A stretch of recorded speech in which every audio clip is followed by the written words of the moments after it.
നമസ്കാരം. ഓം ഓം ഓം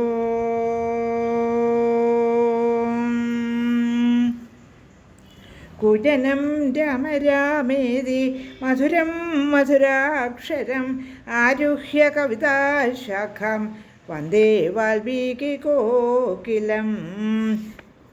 രാമായ രാമഭദ്രായ രാമചന്ദ്രായ വേധസേ രഘുനാഥായ നാഥായ സീതായ പതേ നമഃ. മനോജവം മാരുതതുല്യവേഗം ജിതേന്ദ്രിയം ബുദ്ധിമതാം വരിഷ്ടം വാദാത്മജം വാനരയൂഥമുഖ്യം ശ്രീരാമദൂതം ശരണം പ്രപദ്യേ. ശ്രീമദ് വാൽമീകി രാമായണം ആരണ്യകാണ്ഡം 6-ാം സർഗത്തിലെ 18 ശ്ലോകങ്ങൾ പാരായണം ചെയ്തിരുന്നു. ശ്രീരാമലക്ഷ്മണന്മാർ സീതയോടൊത്ത് സുധീഷ്ണമുനിയുടെ ആശ്രമത്തിൽ എത്തിയിരിക്കുകയാണിപ്പോൾ. ഞാൻ രാമനാണെന്ന് അദ്ദേഹത്തെ അറിയിക്കുന്നു. അപ്പോൾ മുനി പറയുന്നു, ഞാൻ ഈ ഭൂമിയിൽ നിന്നും ദേഹം വെടിഞ്ഞ് ഇന്ദ്രലോകത്തേക്ക് പോകാതിരുന്നത് അവിടുത്തെ കാത്തിരുന്നത് കൊണ്ടാണ്.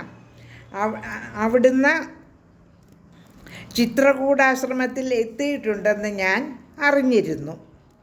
അതുകൊണ്ടാണ് ഞാൻ പോകാതിരുന്നത് എന്ന് പറയുന്നു. അപ്പോൾ ശ്രീരാമൻ ഞങ്ങൾക്കിവിടെ താമസിക്കാൻ പറ്റിയ ഒരു സ്ഥലം അവിടുന്ന് പറഞ്ഞു തരണമെന്ന് ശരഭംഗ മഹാത്മാവിനോട് അപേക്ഷിക്കുന്നു.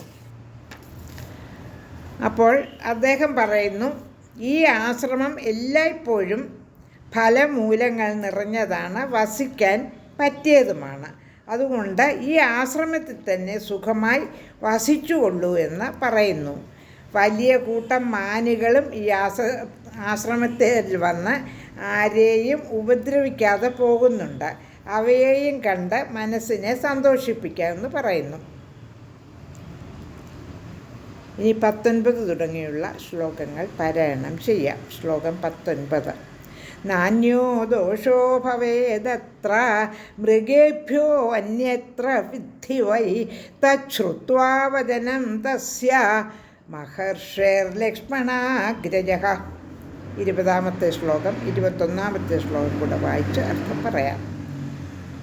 ഉവാച വചനം ധീരോ വിഗ്രഹ്യ സശരം ധനു താനഹം സുമഹാഭാഗ മൃഗസംഘാൻ സമാഗതാൻ. ശ്ലോകം 21.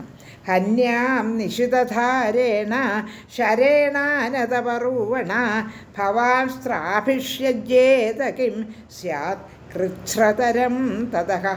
19, 20, 21 ശ്ലോകങ്ങളുടെ അർത്ഥം. ഇവിടെ ദോഷമൊന്നും വേറെ ഇല്ല. മാനുകളിൽ നിന്നല്ലാതെ മറ്റൊന്നിൽ നിന്നും ഒരു ബാധയും ഇല്ല. അദ്ദേഹത്തിൻ്റെ ഈ വാക്കുകൾ കേട്ടിട്ട് രാമൻ സശരമായ ധനുസ്സെടുത്തിട്ട്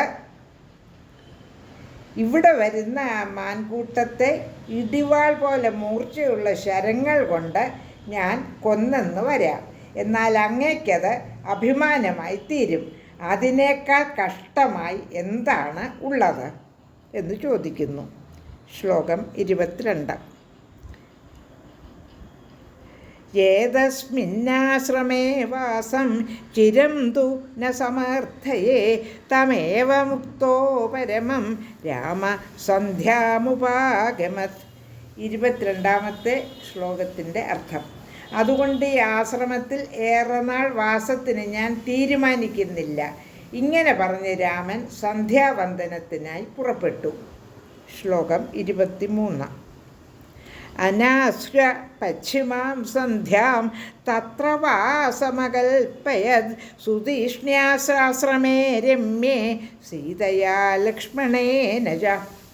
23-ാമത്തെ ശ്ലോകത്തിൻ്റെ അർത്ഥം. സായം സന്ധ്യയെ ഉപാസിച്ചതിന് ശേഷം സീതാലക്ഷ്മണന്മാരോടുകൂടി സുതീഷ്ണ മഹർഷിയുടെ ആശ്രമത്തിൽ അന്ന് വസിക്കാൻ ഉറച്ചു. ശ്ലോകം 24. തദശുഭം താപസയോഗ്യമന്നം സ്വയം സുതീഷ്ണപുരുഷർഭവാഭ്യാം താഭ്യാം സുസത്കൃത്യ ദദൗ മഹാത്മാ സന്ധ്യാനിവർത്തൗ രജനിം സമീക്ഷ്യ. 24ാമത്തെ ശ്ലോകം 7ാം സർഗത്തിലെ അവസാനത്തെ ശ്ലോകമാണ്. അർത്ഥം: താപസരുടേതായ ഭക്ഷണം സുതീഷ്ണ മഹർഷി താൻ തന്നെ ആ പുരുഷ ശ്രേഷ്ഠന്മാർക്ക് സൽക്കരിച്ച് നൽകി. അവർ സന്ധ്യാവന്ദനം കഴിഞ്ഞെത്തിയതിന് ശേഷം. ലോകാ സമസ്ത സുഖിനോ ഭവന്തു.